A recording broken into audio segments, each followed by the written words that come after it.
जब डोकलाम विवाद हुआ था तब भारत बुरी तरीके से उलझा था चीन से और बाद में चीन को पीछे हटना भी पड़ा था। लेकिन उसके बाद भारत ने एक बहुत बड़ी गलती कर दी थी और उसी गलती को फिर एक बार दोहराया था पिछले साल। अब की भारत ने वो गलती नहीं दोहराई और पीएम मोदी ने सीधे सीधे चीन को कह दिया है ना। पर अब अचानक से रूस के विदेश मंत्री सरगई लावारोव क्यों भारत आ रहे हैं? क्या है बड़ा मामला? जानेंगे रूस, चीन और भारत के बीच क्या चल रहा है और कैसे इसका सीधा प्रभाव पड़ने वाला है रूस यूक्रेन जंग में। जानने को है बहुत कुछ, इसलिए वीडियो को अंत तक जरूर देखें। भारत इस वक्त अपनी गलतियों को दोहराने के मोड में नहीं है। जब डोकलाम विवाद हुआ था तब भारत ने एक टफ सिचुएशन पैदा कर दिया था चीन के लिए। चीन ने जो कभी नहीं देखा था वो डोकलाम विवाद में देखने को मिला, जब भारतीय सेना चीनी सेना के आमने सामने खड़ी हो गई। उस वक्त चीन को लगा अभी तैयारियां पूरी नहीं है, अभी चलो पीछे हट जाते हैं, और वो पीछे हट गया। उसके बाद एक मीटिंग हुई और ये मीटिंग बेहद खास थी। दरअसल इस मीटिंग में भारत को मनाने में कामयाब हो गया था चीन, क्योंकि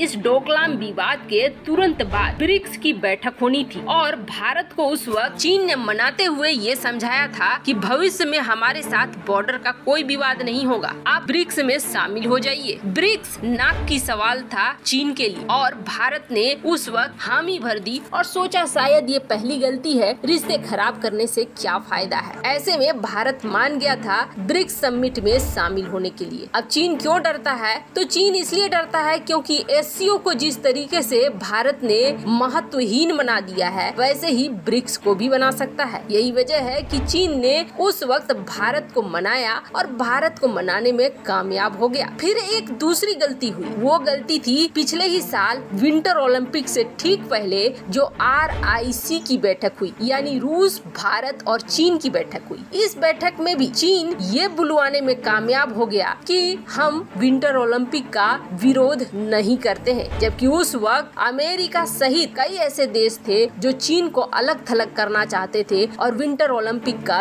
विरोध करते थे। लेकिन बाद में क्या हुआ? बाद में विंटर ओलंपिक में चीन ने गलवान घाटी के अपने उस कर्नल को टॉर्च बेयरर बना दिया, जिसके बाद भारत को गुस्सा आया और भारत ने फिर विंटर ओलंपिक का राजनीतिक बहिष्कार किया। यानी भारत ने वो काम किया लेकिन चीन का धोखा खाने के बाद। लेकिन दो बार अगर कोई धोखा खा जाए उसके बाद तीसरी बार भी धोखा खाने के लिए तैयार हो जाए, ऐसा तो भारत नहीं दिखता है। कहते हैं दूध का जला छाछ भी फूंक फूंक कर पीता है, लेकिन इस वक्त भारत इस मोड में है जैसे कि गरम गरम दूध ही फेंक दिया हो चीन के ऊपर। दरअसल हालात चीन के इस वक्त ऐसे हैं जैसे कि चीन को भी पूरी दुनिया इग्नोर कर रही है, अमेरिका भी इग्नोर कर रहा है और यूरोप के देश भी। लेकिन चीन क्या चाहता है? चीन चाहता है फॉरगिव एंड फॉरगेट, यानी माफ कर दो और भूल जाओ। जिस जमीन पर हमने कब्जा कर लिया है उस जमीन को भी तुम भूल जाओ। लेकिन चीन को पिछले 2 साल से ये चीज नहीं मिल रही है। चीन जो चाह रहा है वो बिल्कुल भी नहीं हो रहा है। अब जरा सा वांग यी का बिहेवियर देखिए। वांग यी भारत आया, लेकिन भारत आने से पहले पाकिस्तान पहुंचता है, पाकिस्तान में कश्मीर के खिलाफ बोलता है, फिर वहां से उड़ता है और अचानक से तालिबान में उतरता है,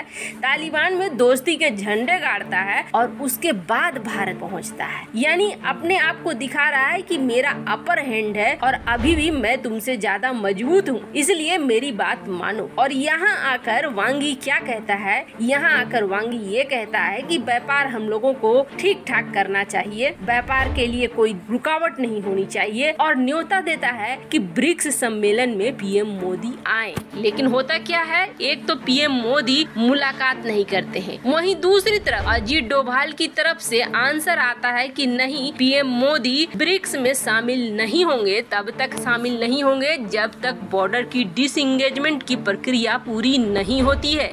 यानी भारत अब चीन का भी वही हाल करने वाला है और ब्रिक्स का भी वही हाल करने वाला है जो हाल एससीओ समिट का हुआ था। भारत के इस फैसले से चीन के अंदर एक हड़बड़ाहट सी मच गई है। क्यों? क्योंकि चीन ये चाह रहा था कि रूस, भारत और चीन का एक गठबंधन बने और जिसको लीड करे चीन, न कि रूस और न ही भारत। मतलब ये तीनों मिलकर सिर्फ चीन की बात सुनेंगे, चीन यहाँ पर राज करेगा, पर ऐसा हुआ नहीं और उल्टा चीन को भारत ने चुनौतियाँ देनी शुरू कर दी। अब चीन को एक मौका मिला? चीन को मौका क्या मिला कि चीन ने देखा भारत रूस यूक्रेन जंग में रूस की तरफ ही है, लेकिन एक गुट निरपेक्ष अप्रोच बनाकर। ऐसे में चीन को लगा चलो हमारा भी ग्राउंड कॉमन है, ऐसे में चलो फिर से बात करते हैं और फिर से भारत को बेवकूफ बनाने की कोशिश करते हैं, ब्रिक्स मीटिंग में लाने की कोशिश करते हैं। हालांकि ऐसा हुआ नहीं और बहुत ही टका सा मुंह लेकर चीनी विदेश मंत्री वांग यी लौट गए। अब जहां तक चीन की बात है, चीन को भारत ने झटका दिया, रूस को भले ही झटका नहीं दिया। भारत ने रूस को झटका नहीं देने के बहुत सारे कारण हैं। पुराना इतिहास से लेकर आने वाला भविष्य तक ये दोनों ही कारण हैं कि रूस को भारत ने कोई झटका नहीं दिया। अब चीन को ऐसा लग रहा है कि कहीं RIC को भी तो नहीं बर्बाद कर देगा भारत।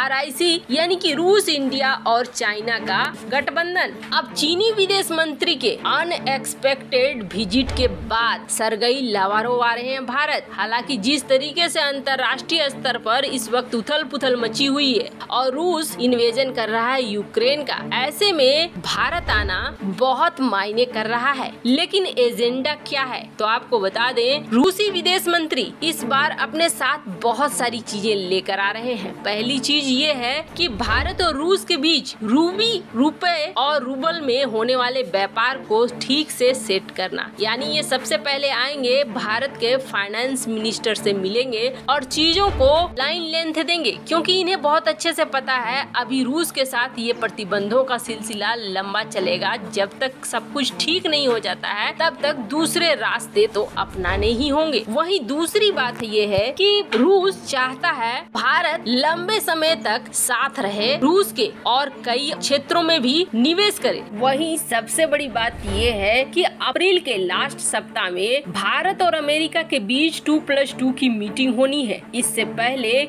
रूसी विदेश मंत्री यूक्रेन मसले पर भारत के साथ बातचीत करना चाह रहे हैं, यानी भारत को अपने पाले में रखना चाह रहे हैं। तो वही सबसे बड़ी बात ये भी हो सकती है कि क्या ब्रिक्स मीटिंग के लिए अब चीन के फेल होने के बाद रूस के विदेश मंत्री भारत को मनाएंगे? क्या ऐसा हो सकता है या फिर कुछ अलग ही मामला होगा? वैसे आपको बता दें, G20 से रूस के बहिष्कार की बात चल रही है। ऐसे में ब्रिक्स का कैंसिल होना या RIC का कैंसिल होना रूस के लिए भी एक बड़ी प्रॉब्लम हो सकती है। पर ब्रिक्स में कतई भी PM मोदी का जाना उचित नहीं बनता है। वैसे आपको क्या लगता है, क्या ब्रिक्स मीटिंग अटेंड करना भारत के लिए सही होगा या नहीं होगा? कमेंट कर अपनी राय जरूर बताएं। जल्द मिलते हैं अगले वीडियो में नई खबर के साथ।